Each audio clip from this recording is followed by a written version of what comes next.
Welcome back to my channel. If you're new, my name is Cassandra. Today's video is just tackling a couple of preservation and canning projects heading into 2024 garden season. I have a couple things that I wanted to either try and just kind of broaden my skills and my knowledge, and or getting things out of the freezer that needed to get out of there so I have room to put in 2024's garden harvest. And we are starting with canning this pineapple. We are starting off with this pineapple, well, these pineapple, plural. I had 2 pineapples that I had bought during grocery shopping, and I was hoping my kids would eat them, but I knew that if they didn't, I was going to try to can them. Canning whole fruits is something that I have never done before other than apples, so I just wanted to give this a try. We do use canned pineapple for a couple recipes, a couple things, a couple times a year, and I was looking at the prices of canned pineapples in the store, and they are becoming very expensive. So I knew that this is something I wanted to do.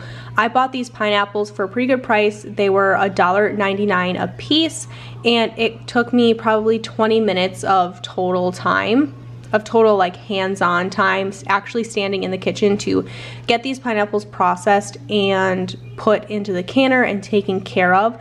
So it's really simple. All we need to do is clean our pineapples, cut them into chunks. If you wanted to, you could do rings, whatever you want is totally up to you. But I knew I wanted to do chunks, but I did pull out my pineapple peeler just in case I decided I wanted to do some chunks and some rings. But we're just gonna do chunks today. Very simple. All you need to do is chunk them up, put them in your pot, and we are going to simmer these on the stove in some light syrup. I'm using my Ball canning cookbook for the light syrup recipe, and I ended up getting 4 pint jars of pineapple out of these 2 pineapple.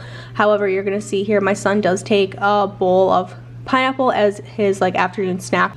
Once we get our pineapple cut up and our light syrup in, and your light syrup is just going to be water and sugar, depending on how much water and how much sugar you put in is going to depend how heavy your syrup is. I tend to like to keep mine in a light syrup, which just means it's a higher water content to sugar ratio, and that seems to work well for me. So I'm adding in my water and my sugar, and I've learned that more syrup is better.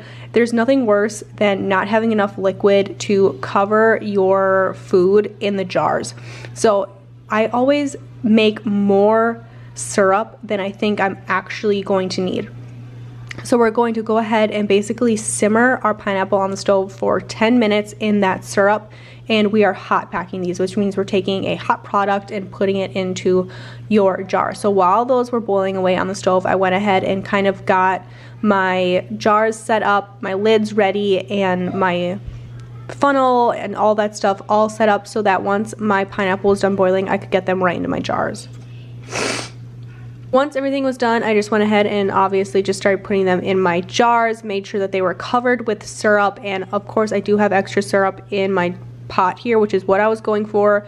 Always want to have more. I wiped my rims, put my lids on and my rings, and got those processing in my water bath canner. 4 pints, it was 15 minutes, and I just went ahead and boiled those off, pulled them out, and just within a very short amount of time in the kitchen, I had 4 jars up on the shelf of pineapple that my family didn't use. I was preventing some food waste here and preserving and learning a new skill all in the same time, which is exactly what I was going for. This is another project we took care of. I didn't film any of this, but we took a bunch of all of the pork fat that we got of over half a pig and just thawed it out and ran it through the meat grinder. We ended up getting 4 of these packages of pork fat. We will use these to cut our venison with in the fall, hoping or assuming we get a deer or maybe 2. We will grind up some of that venison ourselves, and because venison is so lean, we'll put in some of this pork fat, and then we use that for burgers or meatloafs or anything like that. It's really nice to have a little bit of extra fat for the venison like that. So like I said, we got 4 of these, and then we just save our bread ties when we buy them from the store. So we have one with the little plastic bread tie, and the rest of them have a little twisty bread tie on them. And like I said, we just save these in like a Ziploc bag and put them in a drawer, and then when we have to process meat, whether it be venison or like this pork fat or anything like that, we can just tie them up with the bread ties. So that's one other thing that we took care of. The next project we're going to be doing is with these 3 bags of salsa kits that we made.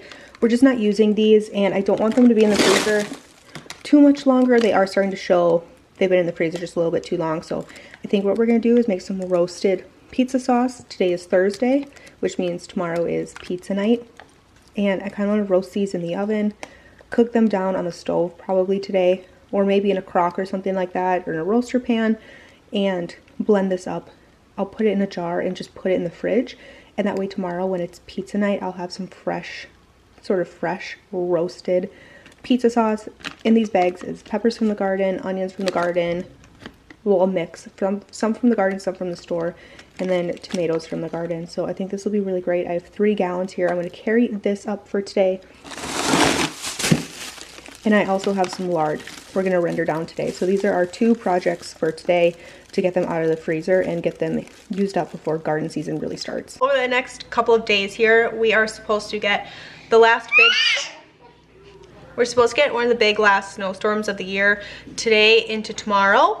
And then it's heading into summer or spring break for the kids. So I'm trying to clear out the rest of the garden produce out of the freezer that we didn't use throughout the winter. And I have 3 gallons of these salsa kits that we made. We didn't end up, well, we used about half of them, and the other half, they're just starting to show signs. They've been in the freezer kind of too long, and I want to use them up. So there's tomatoes, onions, and bell peppers in here. What our plan for these is I'm going to roast these in the oven, and we're going to make a roasted pizza sauce. The only thing I'm going to add in here is garlic, a little bit of basil, some oregano, whatever I have on hand, some salt, some pepper, maybe a little bit of sugar just to cut the tartness. And we're going to roast these, hit them with the immersion blender. Tomorrow's Friday, which is also always pizza night in the house, so I don't think I'm going to be canning any of this. I'm just going to roast it, hit it with the immersion blender, probably put it in a mason jar and put it in the refrigerator, and we'll use this for pizzas tomorrow. It's a really good passive project that I can get done today. No canning involved, which is great because my dishwasher broke. A cup broke in the dishwasher and some glass got through to the filter and it ruined the filter in the dishwasher. So we have to order a new filter online, which we've done before, but it takes like 9 weeks to get here. So that happened. And then last night the seal broke in the drain in my kitchen sink. So my sink was leaking everywhere. Thankfully we caught it right away, so we were able to clean it up and get that taken care of. However, it's still not fixed because it broke last night at like 9:30 at night. So my husband's picking the pieces up to fix it tonight on his way home from work. So my sink isn't working in the kitchen today, neither is my dishwasher. So all my water I'm hauling from the bathroom right now. Yeah, tomato. It smells good, hey? Yeah, it smells good. See, tomato, pepper. So I'm just gonna hit these with a little bit of salt so that they're easier to break down in the oven. My oven is already on for 350. We're gonna roast these. I'll peel the skins off because they'll come off really easy once everything is roasted. And it'll be just really simple, really delicious. The only thing I'm gonna add in here right now, that's horseradish. I'm gonna add a little bit of minced garlic. I love to add bell peppers in my pizza sauce because it adds that pepper flavor without having to have peppers on your pizza. It's just fantastic. I'm gonna add a little bit of salt here. We'll get these in the oven roasting off. And then I'm not gonna have to touch this probably for an hour or two, just depending on how roasted you want it and what temperature you have your oven on, of course. And these are completely frozen, so they're gonna take a little bit longer.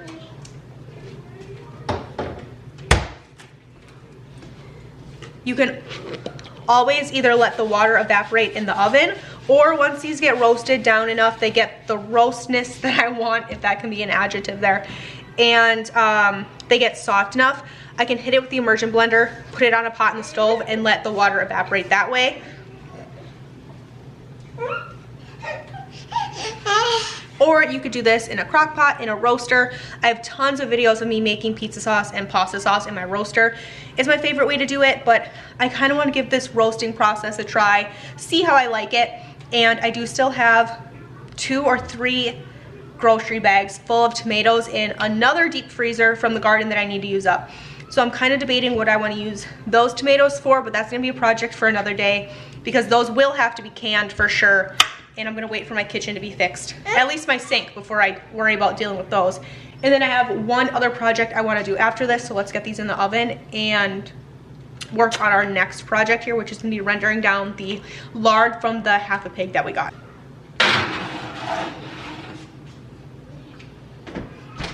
My next project, also very, very passive.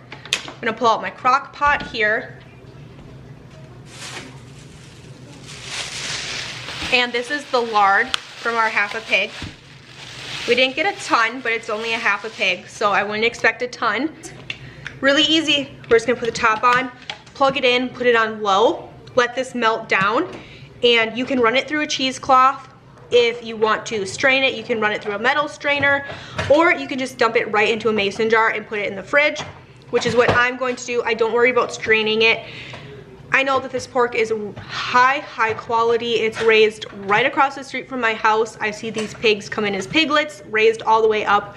I know what they're fed, the conditions that they live in, and these pigs are treated so well. They're fed really great quality things, and I feel good about that. That's why I'm not gonna strain it.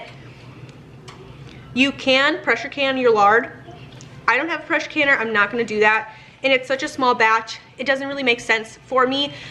We will get to the point here eventually where we probably will be buying 2 pigs at a time for a year's worth of meat for my family. If and when it gets to that point, as my kids get a little bit bigger, I probably will start pressure canning my lard because I just don't have the fridge space to do that much lard and keep it in the fridge. But because it's only gonna be 1 jar of lard, I'm okay with that.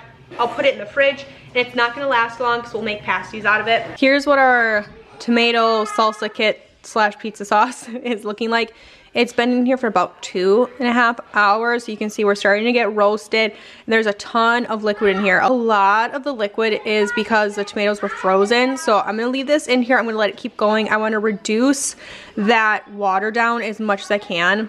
If you want to, you could take this and drain it, dump it out in your sink, but because my sink's out of commission, I'm not gonna do that. I'm just gonna let my oven do a lot of the work. The thing about today is I'm not in a rush. It's not like it's the middle of canning season and I need to like rush it through to get the next batch in. So I'm just gonna let the oven do a lot of the work. A lot of the water will evaporate. And this is kind of where it's at the point where you could pick our skins off here. You see they're starting to peel up. You could pick your skins off. You could hit it with the immersion blender and transfer it to a pot up on the stove. But the thing is, I think I'm gonna have to watch it way less, babysit it way less if it's in the oven. So I just wanted to give you a little bit of an update on that. So this is going to go back in the oven for now. And then this is our lard that is starting to cook down here. And you can see that we're starting to get some liquid on the bottom here. It's starting to render down a little bit. And once again, a really passive project for today. I don't have to do anything with it. So that's really good as well. Very happy about that. I'm just gonna give this a quick stir. Move it around a little bit here.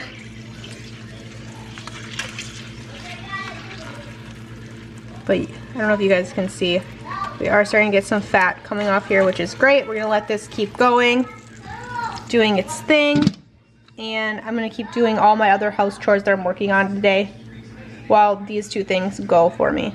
This is why roasting tomatoes is so easy. I pulled mine out and let them sit for about 10-15 minutes just to kind of get them a little bit cooler so they weren't completely scalding hot. They were still pretty hot, don't get me wrong, but you just have to pick the skins off. And I'm not canning, so I don't have to do this. It's not like it's going to be a safety issue during canning, but it's more of a texture thing. My family doesn't mind skins. I've talked about this before. Some people do. We just don't mind it, but I am picking off kind of like those really crispy roasted on skins because that's not going to be pleasant. But I'm just picking off whatever I can, whatever's up And whatever I don't get, I'm not gonna worry about it. I'm gonna hit the rest with my immersion blender. This is by far one of my favorite kitchen utensils when it comes to canning and preserving. I use it all the time, especially when I'm doing bigger batches like this or anything in my roaster pan. I use it for applesauce and tomato sauce and like almost everything. Anything that needs to be blended, I pretty much use this immersion blender. And once I got it pretty smooth, I left our sauce a little bit chunky here. You'll see that, but I think that's gonna be really delicious on the pizza. I added in a little bit of brown sugar. This is just to cut the tartness of those tomatoes. Totally optional, and then it's just adding some seasonings, tasting, adding seasonings and tasting until it gets to a point where you're happy with it. And this is the best sauce I think I have ever made, and I cannot wait to try this during canning season. This is the best pizza sauce I think I've ever made. Typically, I don't make my pizza sauce or my spaghetti sauce special or separate. I put it all in a 22-quart roaster and let it go. But I can see myself doing my pizza sauce like this and then keep doing my spaghetti sauce the way I do it in the roaster pan. If we run out of pizza sauce through the winter, we can always just switch and go back to using our pasta sauce. But this is so good. I want to try to make tomato sauce roasted like this, or tomato soup rather, roasted like this with the tomatoes I have out in the deep freeze. I think I'm gonna do that this weekend and then make a batch of fresh bread. I have 2 bread recipes I've really been wanting to try, and I think this would be a great way to do it. This weekend it's supposed to snow, have snowstorms. We don't even know if the kids are gonna have school tomorrow because the storm's supposed to hit. And then it's spring break, so this will be a great kind of thing to try throughout the weekend. It's gonna be snowing and then raining, so it's just gonna be a really nice, like, comfy meal to have. So I'm gonna let this cool off, and then I'm gonna put it in probably some quart jars, put it in the fridge. This will be ready to go for tomorrow. I decided not to put it in any mason jars because I think it would have taken too many jars, so I just grabbed my biggest Pyrex containers. I got these from Sam's Club. They're really reasonable price there, and filled them up and put them in the fridge, and we will use these over the next couple of days. If it gets to the point where I have some and we're not going to use it, I will put it in the freezer, or maybe I will end up canning it. Who knows?